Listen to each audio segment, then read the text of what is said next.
Look around you. Everyone you see. The person next to you in traffic. The coworker smiling in the morning meeting. The influencer glowing on your screen. They are all wearing a mask. We live in a culture that demands constant performance. We are told to hustle, to project success, and to never show weakness. So, we build an illusion, a carefully crafted piece of armor, designed to hide our deepest unseen wounds. We smile through the exhaustion. We numb the anxiety. We are terrified that if the world saw our true, broken fragments, we would be rejected. But keeping that mask on takes a massive amount of spiritual energy. It is exactly why you feel so drained at the end of the day, even when you haven't done anything physical. Ancient wisdom has warned us about this for thousands of years. From the battlefields of the Bhagavad Gita to the letters of the early Christian church, the message is clear. You are not the mask, and the armor you built to survive has now become your prison. In the 20th century, the Swiss psychiatrist Carl Jung gave this mask a name, the persona. Derived from the Latin word for a theatrical mask, it is the face we present to the world to meet society's expectations.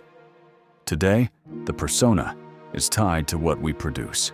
It is the job title, the perfect family photo, the bank account. We invest so much of our life force into maintaining this image that we completely lose touch with the shadow hiding underneath it.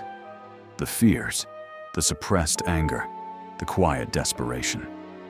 Jung warned that whoever builds their life entirely on the persona is walking on a fragile sheet of ice over a deep, dark ocean.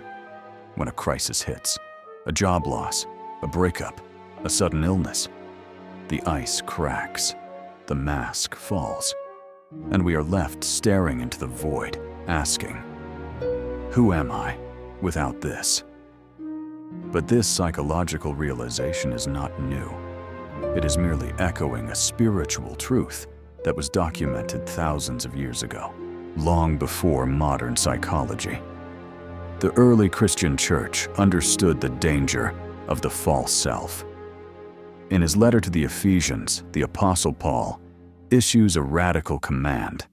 He tells the people to put off your old self, which belongs to your former manner of life and is corrupt through deceitful desires, and to be renewed in the spirit of your minds.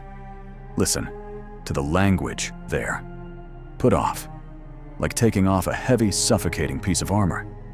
In the Christian context, this old self is the ego, driven by the world's demands, the part of you that is obsessed with self-preservation, status, and control. It is the mask that tells you your worth is earned by how much you achieve, how flawless you look, or how perfectly you hide your trauma. But this old self is built on a foundation of deceit. It promises protection, but delivers isolation.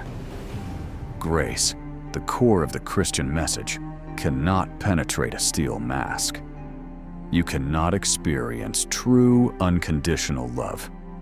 If the version of you being loved is just a character, you are playing. To step into the new self, the armor has to fall. You have to stand spiritually naked, vulnerable, and completely exposed. This terrifying moment of vulnerability, the exact moment the mask begins to shatter, is captured perfectly in the opening chapter of the Bhagavad Gita. We find the great warrior, Arjuna, paralyzed on the battlefield of Kurukshetra.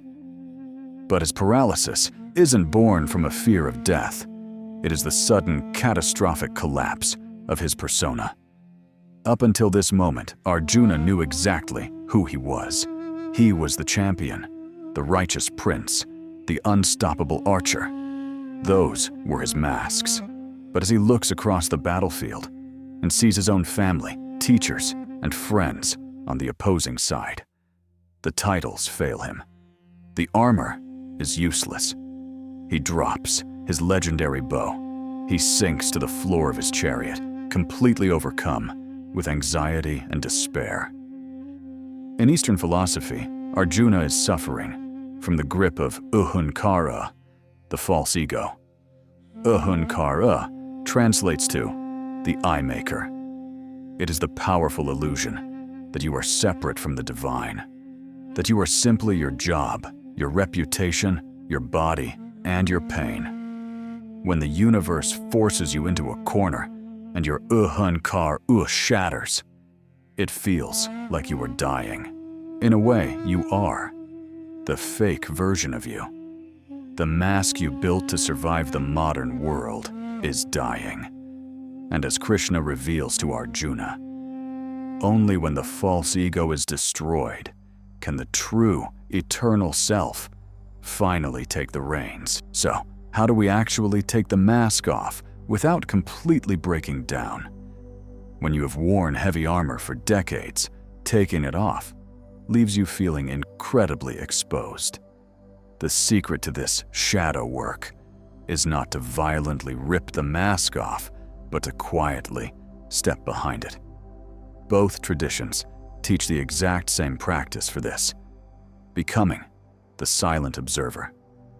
In the Christian contemplative tradition, it is the practice of deep stillness.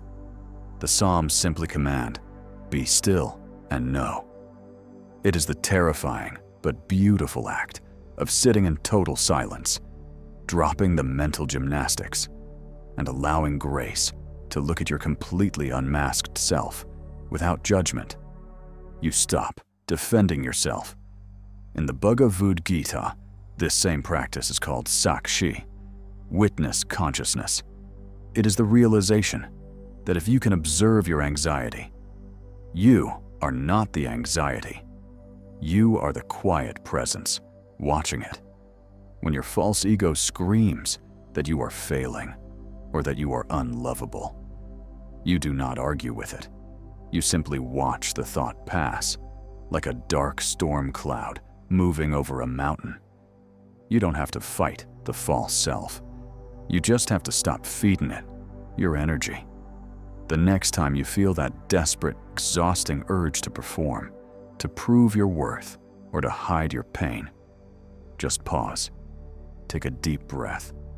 Let the heavy mask drop for just 5 seconds.